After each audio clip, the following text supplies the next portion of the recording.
دعا کیا چیز ہے؟ دعا کے بارے میں وضاحت فرماتے ہیں۔ صحیح بخاری میں ابو ہریرہ رضی اللہ تعالی عنہ سے مروی ہے کہ آپ صلی اللہ علیہ وسلم نے ارشاد فرمایا کہ اللہ تعالی نے کوئی ایسی بیماری نہیں اتاری جس کی شفا نازل نہ فرمائی ہو، اور ان دواؤں میں دعا سب سے مفید دوا ہے۔ دعا کرنی چاہیے۔ جو ہمارے مصائب اور بیماریوں کی دشمن ہے، ان کو آنے سے روکتی ہے، آنے کے بعد دعا کی جائے تو ان کا علاج کرتی ہے اور انہیں دفع کرتی ہے۔ لہذا دعا مومن کا ہتھیار ہے، جیسا کہ حضرت علی رضی اللہ تعالی عنہ کی روایت میں واضح طور پر آیا ہے کہ آپ صلی اللہ علیہ وسلم نے فرمایا، دعا مومن کا ہتھیار ہے اور دین کا ستون ہے اور آسمان و زمین کا نور ہے۔ یہ حاکم کی روایت ہے، اور اس طرح حدیث کے اندر آتا ہے الدعاء مخ العبادہ، دعا عبادت کا مغز ہے۔ ہم ہر عمل سے پہلے، ہر عمل کے بعد دعا مانگیں، دعا کو کبھی بھی نہ چھوڑیں، اپنا معمول بنا لیں۔ دن میں کچھ نماز اور کچھ وقت ایسا ہو کہ ہم اللہ تبارک و تعالی سے دعا کا اہتمام کریں۔ یعنی دعا کی بلا اور مصیبت کے مقابلے میں تین حالتیں ہیں۔ دعا مصیبت کے مقابلے میں زیادہ طاقتور ہو تو ایسی حالت میں وہ مصیبت کو دفع کر دیتی ہے۔ دعا مصیبت کے مقابلے میں کمزور ہو، اس صورت میں دعا یعنی مصیبت جو ہے وہ دعا پر غالب آ جاتی ہے اور بندہ کو اس مصیبت سے تکلیف پہنچاتی ہے، یعنی اس سے تکلیف پہنچتی ہے۔ لیکن دعا کی برکت سے کچھ تخفیف اور کمی ہو جاتی ہے، اگرچہ دعا کمزوری تھی۔ اور نمبر تین کیا ہے کہ دونوں ایک دوسرے کے مقابلے میں برابر رہتی ہوں اور ایک دوسرے کو روکتی رہتی ہوں۔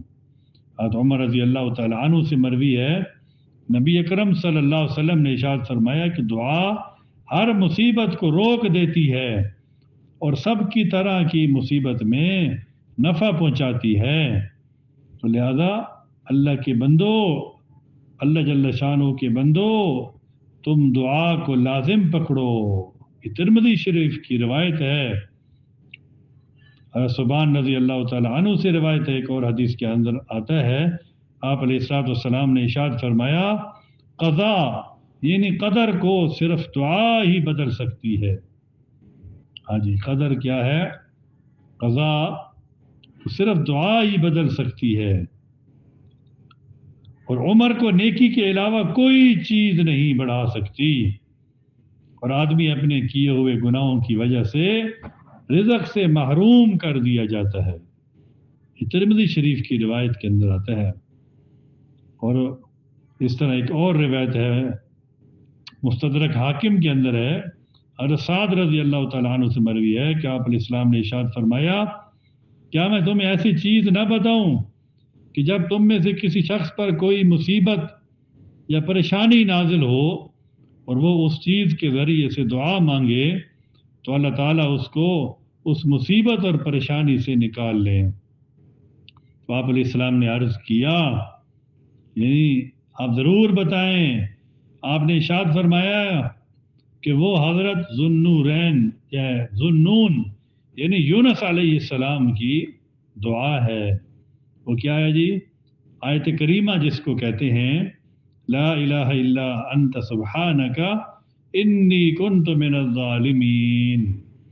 تو یہ ہے کہ ہم ہر دعا سے پہلے اس آیت کریمہ کو پڑھیں، اور ویسے بھی اس آیت کریمہ پڑھنے کے بڑی ہی فضیلتیں ہیں۔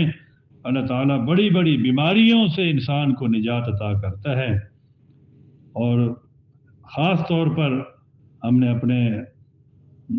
اپنے بڑوں سے سنا ہے کہ عصر کی نماز کے بعد کم سے کم 100 دفعہ، 200 دفعہ، 300 دفعہ آیت کریمہ پڑھنے کا معمول بنائیں۔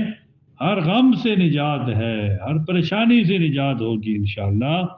تو دعا کو اپنا معمول بنائیں، انشاءاللہ دعا تقدیروں کو بدل دیتی ہے۔ اللہ ہمیں توفیق عطا فرمائے۔